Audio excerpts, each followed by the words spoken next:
प्रहलाद भाई जी को जोड़िए, फटाफट जोड़िए। स्वागत है हेमंत भाई आपका।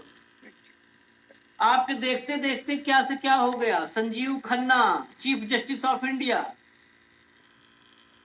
दरवाजे पर उनके बगावत पहुंच चुकी।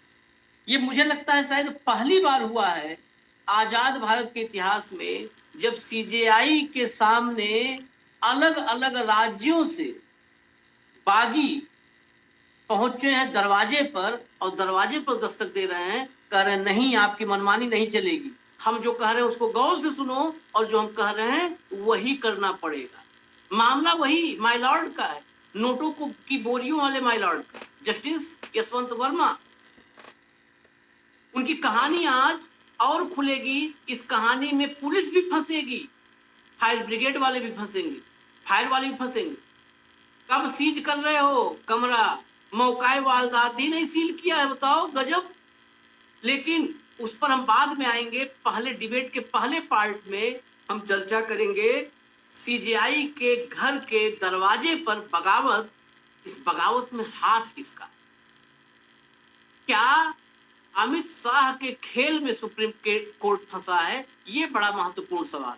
आप भी सोच रहे होंगे कि अमित शाह का इससे क्या लेना देना। ये सवाल हमारे और हेमंत भाई के बीच में उठा कि क्या लेना देना, लेकिन मेरे मन में कुछ सवाल हैं। उन सवाल और उन शंकाओं का समाधान इसी चर्चा में हम करेंगे कि क्या ये शाह का खेल है और इस खेल से आखिर क्या सिद्ध करना चाहते हैं। वैसे भी सियासत के चाणक्य कहे जाते हैं, तो ऐसे लोग बड़े दूर तक की चाल चलते हैं। एक मोहरा सिपाही चलते हैं और निशाने पर राजा होता है। चाल सिपाही की होती है, यानी प्यादे की होती है।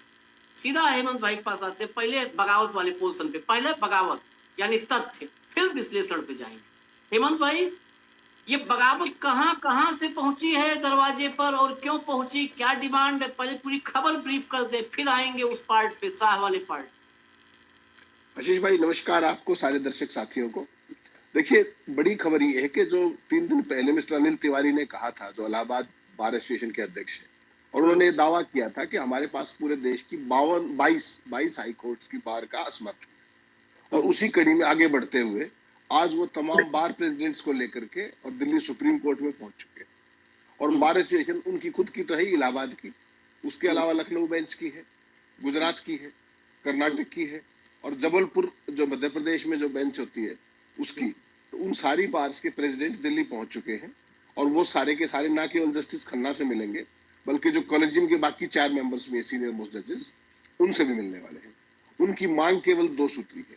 पहली मांग ये है कि इनको, जस्टिस वर्मा को, किसी भी हाई कोर्ट में दिल्ली के बाहर ट्रांसफर ना किया जाए, नंबर 1, और उनके खिलाफ इमीडिएटली FIR दर्ज की जाए। तो उसको लेकर के ये लोग मिलने वाले हैं। अभी पहुंचे हैं वो लोग, तो मुलाकात होती है नहीं होती है, क्या होता है वो तो एक इंटरनल चीज रहेगी, क्योंकि बाहर आने की तो उसकी कोई गुंजाइश कम है।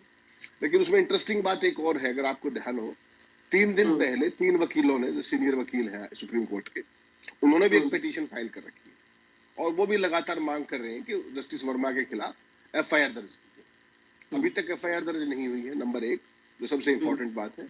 और इस पूरे खेल में सबसे जो चौंकाने वाली चीज है, उसका आपने हल्का सा जिक्र किया। देखिए, 14 तारीख की रात को आग लगी थी और उसके बाद नोटों की गड्डियां भी मिल गई, नोटों की बोरियां भी मिल गई, वीडियो भी आ गए, फोटो भी आ गए, सब हो गया।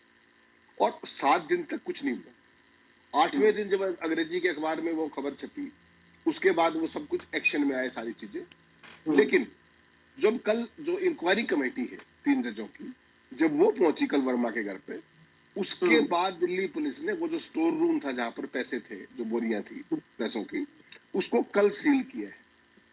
14 तारीख का हादसा और कल थी 26 तारीख। 12 दिन के बाद आपको क्या लगता है वहां पर क्या मिलेगा? नंबर 1। नंबर 2, जो सीसीटीवी की फुटेज थी, सीसीटीवी की जो DVR बोलते हैं जिसको, वो भी कल उन्होंने अपने कब्जे में ले ली है। अब उसमें वो उस दिन की सीसीटीवी है कि फुटेज है या नहीं है, वो एक अलग पक्ष रहेगा, वो पुलिस जांच में पता लगेगा उसका।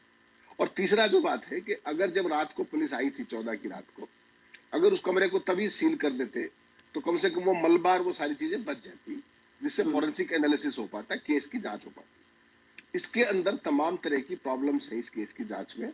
एक तो देरी बहुत हो गई, नंबर 1। अभी तक भी FIR नहीं है, अभी तक भी FIR नहीं। जब मैं और आप बात करें, अभी तक भी FIR दर्ज नहीं हुई है, तो जांच क्या करोगे?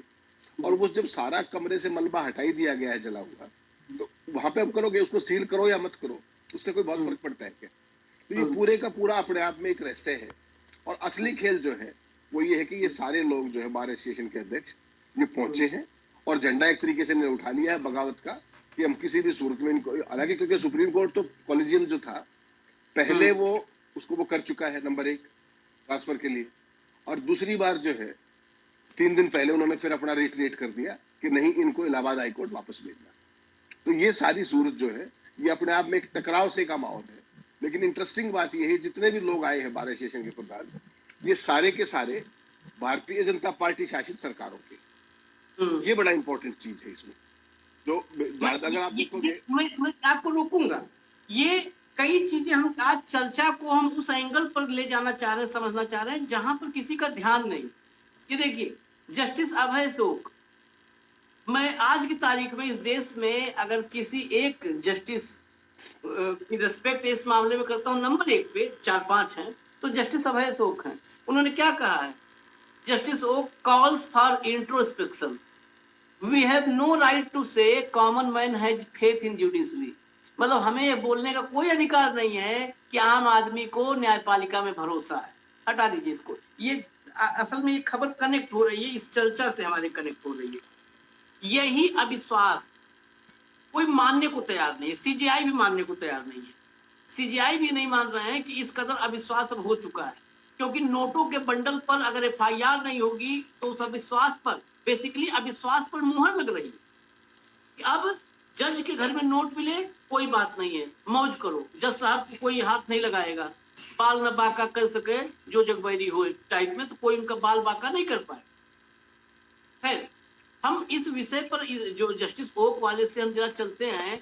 आज ही संजीव खन्ना साहब के पास इस मामले में उन पर तत्काल एफआईआर करने के लिए एक पिटीशन गई थी, उसकी भी सुनवाई आज सुनवाई हुई। मतलब उनके सामने उन्होंने केस को रजिस्टर किया है, कायदे से कहा जाए। उन्होंने कहा डेट के लिए कहा कि आप रजिस्ट्रार के पास जाइए, तारीख लीजिए, लेकिन हम इस केस पर सुनवाई करेंगे।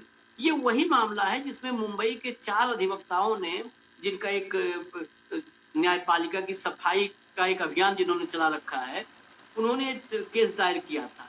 हालांकि वकील जो उनके थे, चारों वकील ही हैं जो पिटीशन किए हुए हैं, उन्होंने कहा कि नहीं, इसमें तत्काल एफआईआर दर्ज होनी चाहिए, इसमें आप लेट लतीफी मत करो।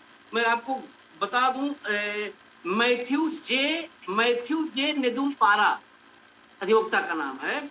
इन्होंने कहा कि जो है कि तत्काल सुनवाई हो इस केस की। याचिकाकर्ताओं ने सुप्रीम कोर्ट के उस फैसले को चुनौती दी जिसमें पुलिस जांच के बजाय आंतरिक जांच 3 जजों से करवा रहे हैं, और एक बड़ा सवाल खड़ा किया कि क्या जजों को आम नागरिकों की तरह ही कानून के दायरे में लाया जाना चाहिए। उन्होंने कहा अगर किसी व्यवसायी के घर से नोट मिला होता तो अब तक ईडी, सीबीआई, आईटी सब एक्टिव होती और उठा ले गई होती। तो उस पर सीजीआई खन्ना ने कहा कि आपका मामला सूचीबद्ध हो गया है, कोई सार्वजनिक बयान न दे। नेदुम्पारा ने जवाब में जज के खिलाफ एफआईआर की जरूरत पर जोर दिया। मतलब उनका ज्ञान लेने के बजाय उन्होंने कहा पहले एफआईआर करो, ज्ञान आप बाद में देना। सह याचिकाकर्ता जो हैं उन्होंने कहा कि अगर इतना पैसा किसी व्यवसायी के घर मिलता तो ईडी, आईटी उसके पीछे पड़ जाती। सीजीआई ने आगे चर्चा से इनकार करते हुए रजिस्ट्री से सुनवाई की तारीख लेने को कहा। अब यहीं पर अविश्वास, जस्टिस ओक की फोटो क्यों दिखाई थी हमें? जस्टिस ओक ने क्या कहा? इंट्रोस्पेक्शन, आत्मंथन। कितने मामले ऐसे हैं जिन मामलों को तत्काल सीजीआई उठा लेते हैं कि नहीं अभी हम सुन लेते हैं। ये मामला जिसमें एफआईआर होना है ऑलरेडी 13 तारीख 14 तारीख की बात, और हम 26 तारीख में बैठे हुए हैं। ऑलरेडी इतना दिन गुजर चुका, सबूत वो तहस नहस हो चुके हैं, अभी भी कह रहे हैं कि जाके तारीख ले लो, अभी आगे इस पर चर्चा हम नहीं करेंगे, तारीख ले लो। यहाँ पे मैं तारीफ करने के लिए नहीं इस खबर को लाया हूँ कि संजीव खन्ना की तारीफ होगी। आप सोचिए हेमंत भाई, अभी भी कह रहे हैं कि जाइए तारीख लीजिए, जबकि इस पर तो तत्काल करना चाहिए था कि भाई लाओ तथ्य रखो, वीडियो हमने देख ही रखा है, चलो सुन लेते हैं भाई। कुछ हाँ, जिसको आप मेंशन कर रहे हैं ना, ये सारी हियरिंग कल हुई थी दोपहर को। ये लोग कल इन्होंने अर्जेंट मेंशनिंग की थी चीफ जस्टिस के यहाँ पर, और उसमें जब चीफ जस्टिस ने कहा कि एक तो आप बाहर मत इस बारे में कोई बात कीजिए, और हमने रजिस्ट्री को बोल दिया है आपका केस लिस्ट हो गया है, आप टाइम वगैरह का वहां पे बात कर लीजिए। ये कल की घटनाक्रम थी। वो घटनाक्रम थी, उसके बावजूद भी उनको पता है कि पिटीशन आ चुकी है, तब भी एफआईआर नहीं। और आज उनको ये पता है कि ये सारी 12 स्टेशन उठ के आ गई है, उसके बाद भी जब हम बात कर रहे हैं तब तक एफआईआर का कोई आदेश नहीं है। और आपको एक बात का पता है, जिस तरह की प्रिविलेजेस इनको है हाई कोर्ट सुप्रीम कोर्ट जजेस को, उसमें किसी जज के खिलाफ एफआईआर करने से पहले सीजीआई की परमिशन जरूरी है। तो वो परमिशन अभी तक क्यों नहीं मिली 14 तारीख से लेकर के आज 27 तारीख, ये अपने आप में एक सवाल। पिटीशन भी आ गई, बार एसोसिएशन भी आ गई। इलाहाबाद वाली बार एसोसिएशन तो 4 दिन से कह रही है, वहां जब उन्होंने अपनी मीटिंग की थी मंडे को, उन्होंने तब भी कहा था कि एफआईआर दर्ज कीजिए और इनको तो ट्रांसफर कैंसिल कीजिए, ट्रांसफर मत कीजिए यहाँ पर। उसके बावजूद भी ये सारा घटनाक्रम हो रहा है, और इस केस को सुनने में कितनी देर का काम है बेसिकली। लेकिन वो अपनी प्रायोरिटीज का सवाल है, उसमें सुप्रीम कोर्ट का विशेषाधिकार, उसमें मैं और आप क्या टिप्पणी करेंगे। असली सवाल है 13 दिन बीत जाने के बाद भी एफआईआर ना होना, 12वें दिन कमरा सील होना, सीसीटीवी फुटेज 12वें दिन ले जाना, और वो जो सारा मलबा था उसका गायब हो जाना। वो गायब कहाँ हुआ? कल वो इंक्वायरी कमेटी ने भी कल मौके का कल निरीक्षण किया है। ऑब्वियसली 14 तारीख के बाद से लेकर 12वें दिन निरीक्षण हो रहा है। कल पुलिस के भी अधिकारी पहुंचे हैं, उन्होंने परिवार के लोगों से बात भी की है, भाई क्या था, क्या जो इनिशियल प्रिलिमिनरी इंक्वायरी टाइप की चीज होती है, लेकिन पर्चा तो दर्ज नहीं हुआ ना। इस सारे मामले में जितने जवाब देने की कोशिश है, उसमें सवाल उससे कहीं ज्यादा है। और यही जुडिशरी की जो विश्वसनीयता है, यही जो क्रेडिबिलिटी का सवाल है, उसको कहीं ना कहीं डाउटफुल करता है। आम आदमी होता तो सोचिए क्या है। और इस मामले में तो सीजीआई पहले दिन से, पहली घटना से लूप में है, हर चीज उनको बताई जा रही है।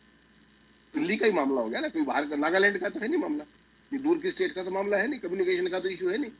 पहले दिन से रियल टाइम में अपडेट उनको जा रहे हैं, उसके बावजूद भी एफआईआर दर्ज ना होना, ये अपने आप में कई सवाल तो पैदा करता है। देखिए, वो सवाल ही, जिस सवाल पर आज मैं उस सवाल पर आता हूं जिस सवाल पर अब तक कोई नहीं गया। हेमंत भाई, क्या ये मैच फिक्सिंग तो नहीं है? ये मेरे मन का संदेह है। इसके खन्ना साहब को बुरा लगे या धनखड़ साहब को, किसी को बुरा लगे तो क्षमा नहीं मांगू, बुरा लगे तो लगे, लेकिन क्या ये मैच फिक्सिंग तो नहीं है? मुझे मेरे मन में 3 बिंदु आए, और उन 3 बिंदुओं के आधार पर मेरे मन में शंका पैदा हो। तीनों बिंदु बताता हूं। पहला बिंदु, संजीव खन्ना साहब 12 दिन बाद भी सीजीआई ने एफआईआर का आदेश नहीं दिया। संजीव खन्ना की तारीफ धनखड़ साहब ने की। ये पहले पॉइंट में ही समझ, संजीव खन्ना की तारीफ धनखड़ साहब ने की है, और वो बोले क्या थे, कोट अनकोट में, अगर मैं दुरुस्त हूं, कहा उन्होंने कि सीजीआई की तारीफ की जानी चाहिए कि पहली बार ऐसा हुआ कि उन्होंने, उनके पास जो वीडियो एविडेंस थे उन्होंने उसको सार्वजनिक कर दिया। सीजीआई की तारीफ हुई, उस सीजीआई की तारीफ हुई जिसने 12 दिन से उस मामले में कुछ नहीं, 9 दिन चले 2.5 कोस।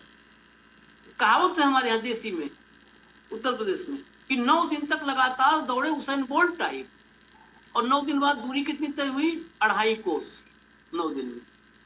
कोस में मतलब कई जगह पे, यहाँ कोस में एक कोस में 3 किलोमीटर होता है, तो जो है 2.5 कोस मतलब 7.5 किलोमीटर 9 दिन में चले, और लगातार कह रहे कि हम चल ही रहे हैं। उसी टाइप की तारीफ हुई कि उन्होंने सार्वजनिक कर दिया। सार्वजनिक करके किया क्या साहब? रिजल्ट अगला तो सो रहा है इसी चला करके पहुंच। Only talking. पहला पॉइंट। दूसरा, इस तारीफ के साथ उन्होंने एक रख दिया एनजीएससी का नाम। एनजीएससी का नाम दूसरे पॉइंट में समझना हो। मोदी और शाह, इनकी इच्छा इसको लेकर के, इसको हिंदी में बोलते हैं राष्ट्रीय न्यायिक नियुक्ति आयोग, ये हाई कोर्ट सुप्रीम कोर्ट के जज नियुक्त करेगी। 2014 में जब सरकार बनी थी मोदी जी की, दर्शक गौर से सुने, ये आपके हमारे जिंदगी से जुड़ा हुआ घंटा गुरु।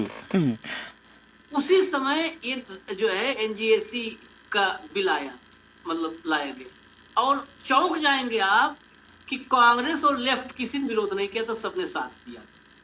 ये मामूली नहीं है, इसको संविधान संशोधन के करके लागू किया जा सकता था, क्योंकि 1993 में कोलेजियम जब आया था तो संविधान की व्याख्या करने का अधिकार सुप्रीम कोर्ट को है। उसने संविधान की व्याख्या करके ही कोलेजियम सिस्टम लाया था। तो उस कोलेजियम को हटा करके एनजीएससी लाने के लिए बाकायदे संविधान संशोधन की जरूरत थी, जिसमें 2/3 आधे राज्यों के से सहमति आवे, पहले पास हो गए, और फिर यहाँ संसद में 2/3 सब हो गया टनाटन, क्योंकि कांग्रेस लेफ्ट सब साथ थे। जुडिशरी को मुट्ठी में रखने की इच्छा सबको होती है। अच्छा, 14 में कांग्रेस लेफ्ट इनको भी नहीं पता था कि ये वाकई 50 साल राज करने के लिए आए हैं। उनको था 14 में आए हैं, 19 से तो एनजेसी हमारा होगा। असली ये है मंशा, इसीलिए कांग्रेस लेफ्ट इस सबकी मंशा, इस देश के नेताओं की मंशा इस देश को शिकंजे में कसना।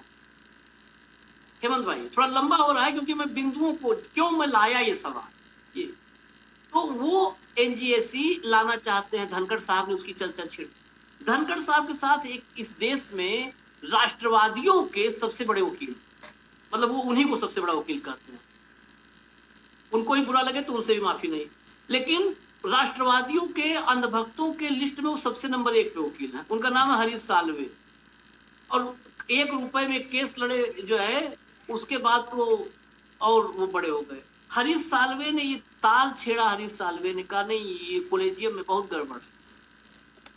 कॉलेजियम में जितना गड़बड़ उससे ज्यादा गड़बड़ी का आशंका इसमें है, जेएससी में। वहां भी गड़बड़ी है, खूब है।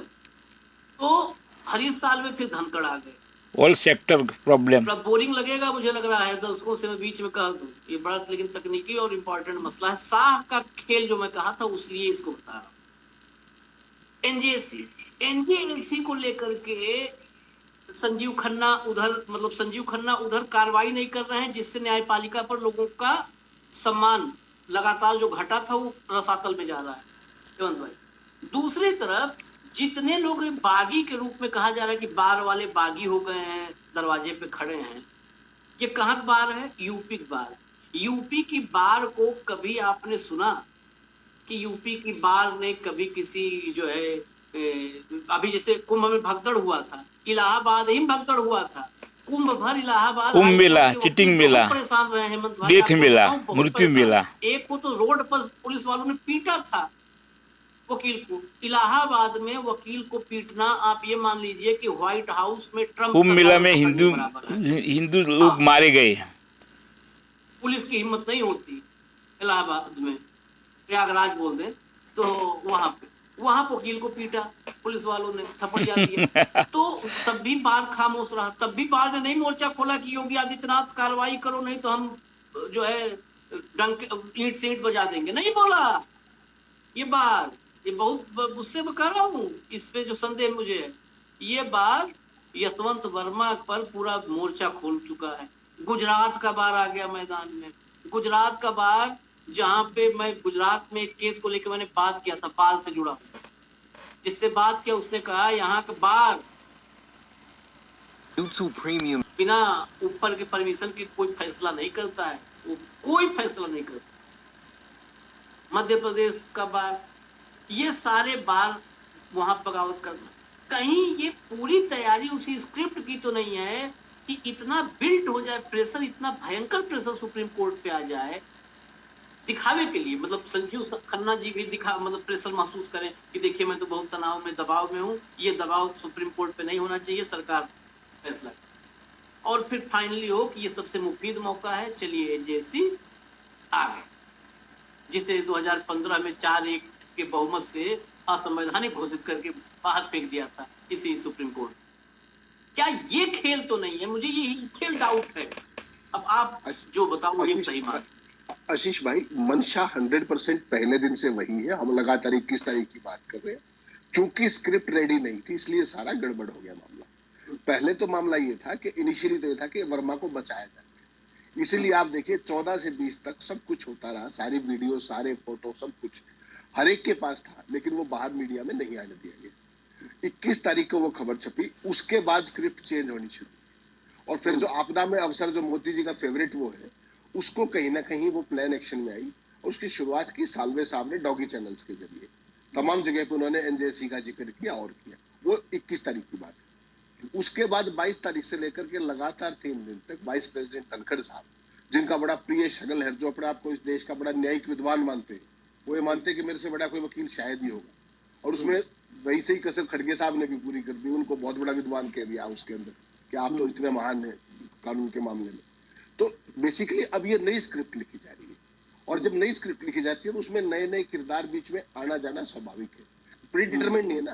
पहली स्क्रिप्ट में तो वर्मा को बचाया जा रहा था, वो खबर लीक होगी, तो फिर दूसरी स्क्रिप्ट 21 तारीख से लिखी जानी शुरू हुई। तो आप अब जो देख रहे हैं वो दूसरी स्क्रिप्ट का वो है, एक तरीके से मंचन कह लीजिए उसको। हाउस के अंदर, राज्यसभा के अंदर धनखड़ साहब ने क्या किया, खड़गे को उनको बुला लिया, अपने नड्डा को अपने चैम्बर के अंदर भी बात करेंगे। खड़गे ने अगले दिन सारा काम खराब कर दिया, कि हाउस के अंदर ही कह दिया कि आप जिससे बात करनी है आप सबको बात करिए, फ्लोर लीडर से, हमसे अकेले में क्यों बात करते हैं। तो मंशा दबी कुचली वही है एनजेसी की, लेकिन इसमें खन्ना का बहुत ज्यादा रोल नहीं है। खन्ना का रोल तो आएगा पास हो गए, तब कोई जुडिशियल रिव्यू में जाए तो फिर वही बात होगी। वो धनखड़ ने पहले ही खेल कर दिया। धनखड़ ने भरे हाउस में ये कह दिया सारे फ्लोर लीडर्स के सामने कि जो संविधान संशोधन विधेयक होता है 2/3 मेजोरिटी वाला, उसका रिव्यू करने का अधिकार किसी को नहीं। यानी कि वो सुप्रीम कोर्ट का जो पहले किया था उसको भी गलत मानते हैं। पहले भी तो संविधान संशोधन ही था ना, ये उसको खारिज किया था। अब उन्होंने पहले ही कहना शुरू कर दिया है कि इसका अधिकार किसी को नहीं। अब समस्या दूसरी है आशीष भाई, जो आप समझ गए खेल उससे थोड़ा सा एक्स्ट्रा हो गया। 2014 में जैसे आपने कहा, तब इनकी नई नई सरकार थी और अरुण जेटली जैसा कानून मंत्री था, बहुत श्रूड और बहुत पीआर जिसका बहुत मजबूत था। तो उन्होंने क्या किया कि इन सबको बहला फुसला के सारे मान गए, चलो एनजेसी इलेक्शन फंड स्कीम वो लाया था, फाइनेंस मिनिस्टर था ना, अंदाजा नहीं था। जैसे आप वो मर गया, अच्छा हुआ देश के लिए, उसका अंदाजा किसी को नहीं था। अब इन्होंने, अब 11वां साल आ गए, इन सबको पता लग गया सारे अपोजिशन को कि इनकी मंशा एक्चुअली क्या है। तो इस बार एनजेसी लागू हो पाएगा, क्योंकि 2/3 मेजोरिटी तो अभी चाहिए। तो क्या ये दल उसका समर्थन करेंगे या नहीं करेंगे, ये बहुत बड़ा प्रश्न हो गया। आपने अगर मीटिंग देखी हो वाइस प्रेसिडेंट की फ्लोर लीडर्स के साथ, वो सारे के सारे लीडर अपनी पार्टियों को बड़े नेता है सब, किसी ने भी कमिट नहीं किया, कुछ नहीं बोले, केवल सुन के आगे। वो ऐसा था, बेसिकली धनखड़ गेज कर रहे थे कि इनका मन क्या है। जो मन लेना होता है ना, मन तोलना, और ये लोग धनखड़ का मन तोल रहे थे, धनखड़ के जरिए सरकार का मन तोल रहे थे कि भाई इनकी मंशा क्या है। तो सरकार की मंशा तो मुझे और आपको पता है पहले से कि उनका तो किसी भी कीमत पे एनजेसी को लेके आना है।